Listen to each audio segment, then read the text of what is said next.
భారత వాయుసేనలో సుదీర్ఘకాలం సేవలందించిన MiG-21 ఇక చరిత్ర పుటల్లోకి చేరనున్నాయి. ఒకప్పుడు యుద్ధాల్లో భారత విజయానికి బాటలు పరిచిన మిగ్స్ పిట్టల నేలకూలి ఎందరో పైలట్ల ప్రాణాలు తీసి ఎగిరే శవపేటికలుగాను అపకీర్తి మూటగట్టుకున్నాయి. సెప్టెంబర్ 19వ తేదీన MiG-21లకు వేడుకను నెరవేరుస్తుంది మన వాయుసేన.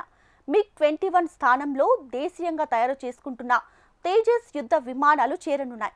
ఈ క్రమంలో MiG-21 యుద్ధ విమానాల సేవలను గుర్తు చేసుకోవాల్సిన అవసరం ఎంతైనా ఉంది. అదే సమయంలో అత్యాధునికమైన తేజస్ గురించి కూడా తెలుసుకుందాం. భారత సరిహద్దులను మరింత శత్రు దుర్భేద్యంగా మార్చేందుకు దేశ రక్షణ వ్యవస్థను పటిష్టం చేసేందుకు భారత సర్కార్ చర్యలు ప్రారంభించింది.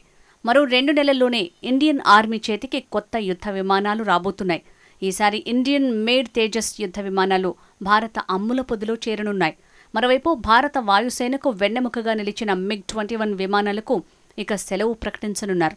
60 ఏళ్ల పాటు మన దేశాన్ని కంటికి రెప్పలా కాపాడిన ఈ విమానాలు ఇక శాశ్వత విశ్రాంతి తీసుకోబోతున్నాయి. MiG-21 యుద్ధ విమానాలను విడతల వారీగా సేవల నుంచి తప్పించాలని దేశీయంగా అభివృద్ధి చేసిన తేలికపాటి యుద్ధ విమానం తేజస్ మార్క్ 1Aను వాటి స్థానంలో మోహరించాలని భారత వైమానిక దళం భావిస్తోంది. సెప్టెంబర్ 19వ తేదీన చండీగఢ్ బేస్లో MiG-21లకు వేడుకను నిర్వహించనున్నారు. సోవియట్ యూనియన్ హయాంలో అభివృద్ధి చేసిన MiG-21 ఫైటర్ జెట్ తొలిసారిగా 1955లో ఆకాశంలోకి ఎగిరింది. శక్తివంతమైన తుమన్ స్కై R-25 టర్బోజెట్ ఇంజిన్ సాయంతో ఈ విమానం ధ్వని వేగానికి 2 రెట్ల పైబడిన వేగం అందుకుంటుంది. భారత వాయుసేనలో చేరిన తొలి సూపర్సోనిక్ ఫైటర్ జెట్లుగా MiG-21లో నిలిచాయి. మనకు MiG-21 సేవలు 1963లో తొలిసారి ప్రయోగాత్మకంగా మొదలయ్యాయి. అప్పటి నుంచి రష్యన్ సుఖోయ్ Su-30 MKI యుద్ధ విమానాలు భారత చేతికి అందే వరకు కొన్ని దశాబ్దాల పాటు భారత వైమానిక దళానికి MiG-21 వెన్నెముకగా నిలిచింది. MiG-21 విమానాలు అప్పట్లో పశ్చిమ దేశాలకు కూడా కంటి మీద కునుకు లేకుండా చేశాయి. ఈ టెక్నాలజీని సొంతం చేసుకోవటానికి ఇజ్రాయెల్ నిఘా సంస్థ మొసాద్ దీనిని దొంగిలించిందంటే ఈ జెట్ సత్తా ఏంటో అర్థం చేసుకోవచ్చు. MiG-21 యుద్ధ విమానాలు అనేక ఆపరేషన్లలో పాల్గొన్నాయి. ఇంకా చెప్పాలంటే ఇటు రక్షణ పరంగానూ అటు ప్రత్యర్థులపై దాడుల పరంగానూ మన వైమానిక దళానికి గగనతలంలో స్పష్టమైన ఆధిపత్యం కట్టబెట్టింది ఈ యుద్ధ విమానమే. 1965, 1971 సంవత్సరాల్లో భారత్ పాకిస్తాన్ మధ్య జరిగిన యుద్ధాల్లో 1999లో కార్గిల్ యుద్ధంలో MiG-21 తనదైన ముద్ర వేసింది. పాక్ విమానాలు జమ్మూ కాశ్మీర్లో చొరబడితే వాటిని తరిమేందుకు తొలుత రంగంలోకి దిగింది కూడా MiG-21 ఫైటర్ జెట్లే. 2019లో బాలాకోట్లోని ఉగ్రవాదుల శిబిరాలపై జరిపిన దాడుల్లోనూ కీలక పాత్ర పోషించింది. ఒకప్పుడు మన దేశంలో 900 దాకా MiG-21 ఫైటర్ జెట్స్ ఉండేవి. వాటిలో 660 విమానాలను నాటి ఒప్పందం మేరకు ఇండియాలోనే హిందూస్థాన్ ఏరోనాటిక్స్ లిమిటెడ్ ఆధ్వర్యంలో తయారు చేశారు. భారత్ వద్ద ప్రస్తుతం 36 MiG-21లున్నాయి. MiG-21లో 3వ తరానికి చెందిన MiG-21 బిస్ని 1976లో మన వైమానిక దళంలోకి తీసుకున్నారు. ఇక రాడార్, ఏవియానిక్స్, ఆయుధ వ్యవస్థల పరంగా మరింత అధునాతనమైన MiG-21 బైసన్ వేరియంట్ వీటిలో చివరిది. నరాలు తెగే ఉత్కంఠ పుట్టించేలా 2 యుద్ధ విమానాలు గగనతలంలో ఊహకందని విన్యాసాలతో అతి సమీపంగా ఒకదానికొకటి భీకరంగా తలపడుతూ రెండో దానిపై పైచెయ్యి సాధించడానికి ప్రయత్నిస్తే అది డాగ్ ఫైట్. క్షిపణుల వంటి ఆధునిక ఆయుధాలు లేని తొలినాళ్లలో యుద్ధ విమానాలకు మెషిన్ గన్స్ ఉండేవి. శత్రు యుద్ధ విమానాన్ని కూల్చడం కోసం కాల్పులు జరపడానికి రెండో విమానం మొదటిదానికి బాగా దగ్గరగా వెళ్లాల్సి వచ్చేది.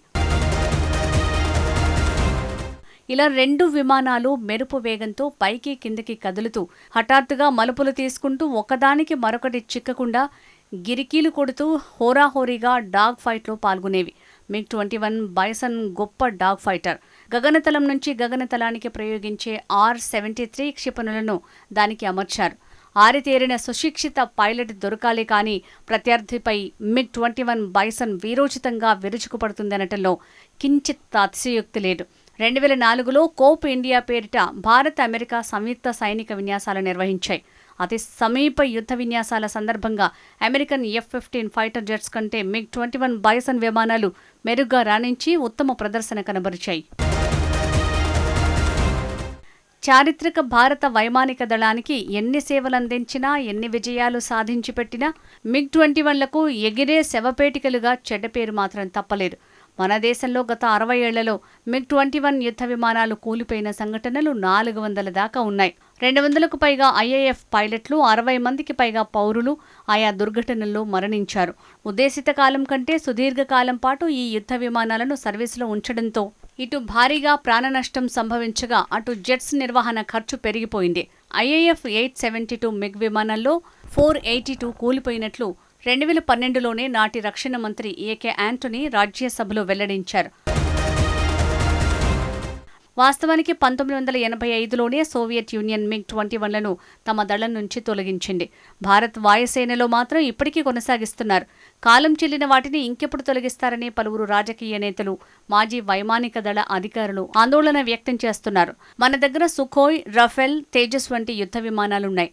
కానీ వాటి సంఖ్య చాలా పరిమితం. దాంతో భారత వాయుసేన అవసరాలు తీరటం లేదు.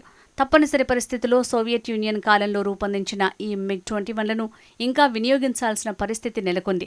ఈ ఫైటర్ విమానాల స్థానాన్ని దేశీయంగా తయారు చేసిన తేలికపాటి యుద్ధ విమానం తేజస్ MK-1Aతో భర్తీ చేయనున్నారు. ఆపరేషన్ సింధూర్లో పాకిస్తాన్ ఎయిర్ బేస్లపై దాడులు చేసినప్పుడు తేజస్ యుద్ధ విమానాలు ఫ్రంట్ లైనర్లుగా ఉన్నాయి. వీటిని బాంబు దాడుల కోసం తొలిసారి వినియోగించారు. ఈ ఆపరేషన్లో సుఖోయ్ 30, MiG-29 లాంటి విమానాలతో పాటు తేజస్ కూడా కీలక పాత్ర పోషించింది. అయితే తేజస్ యుద్ధ విమానాలకు అప్గ్రేడెడ్ వెర్షనే Tejas mark 1A. MiG-29, Sukhoi 30 లాంటి భారీ యుద్ధ విమానాలతో పోలిస్తే తేజస్ నిర్వహణ, ఆపరేషనల్ ఖర్చులు చాలా తక్కువ. ఇప్పటికే ఆపరేషన్ సింధూర్లో తేజస్ ఫైటర్ జెట్ తన సామర్థ్యం ఏంటో ప్రపంచానికి తెలిసేలా చేసింది.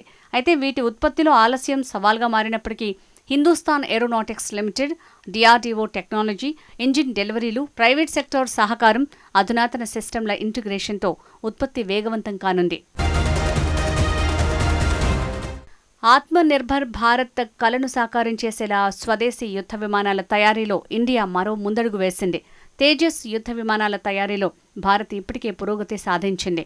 తేజస్ కోసం డెవలప్ చేసిన టెక్నాలజీ లైట్, మీడియం, UAVల వరకు విస్తరించింది. రాబోయే కొన్నేళ్లలో మన ఎయిర్ ఫోర్స్ అవసరాల్ని తీర్చడమే కాదు, మిత్ర దేశాలకు కూడా తేజస్ ఫైటర్ జెట్లను ఎగుమతి చేసే స్థాయికి భారత్ ఎదగబోతోంది. అమెరికాకు చెందిన జనరల్ ఎలక్ట్రిక్ నుంచి ఇంజిన్ల డెలివరీ మొదలైంది. దాంతో రాబోయే 2 నెలల్లోనే తేజస్ ఫైటర్ జెట్లు IAF అమలు పొదిలో చేరనున్నాయి. మరోవైపు భారత తేజస్ యుద్ధ విమానాలను బ్రెజిల్, అర్జెంటీనా, ఆగ్నేయాసియా దేశాలకు విక్రయించే ఆలోచనలో ఉంది. ఒక్కో యూనిట్కు $40 నుంచి $50 మిలియన్ వరకు పలుకుతుందని అంచనా వేస్తున్నారు. తేజస్ ఫైటర్ జెట్ ఎక్కువ దూరం ప్రయాణించడమే కాదు, ఎక్కువ ఆయుధాలను కూడా మోసుకు వెళ్లగలదు. ఈ ఫీచర్లు మార్కెట్లో తేజస్ పైకి అటెన్షన్ మళ్లేలా చేశాయి. ఇందులోని ఓపెన్ ఆర్కిటెక్చర్ సాఫ్ట్వేర్ భవిష్యత్తు ఆయుధాలు, సెన్సార్ల ఇంటిగ్రేషన్ని సులభతరం చేస్తుంది.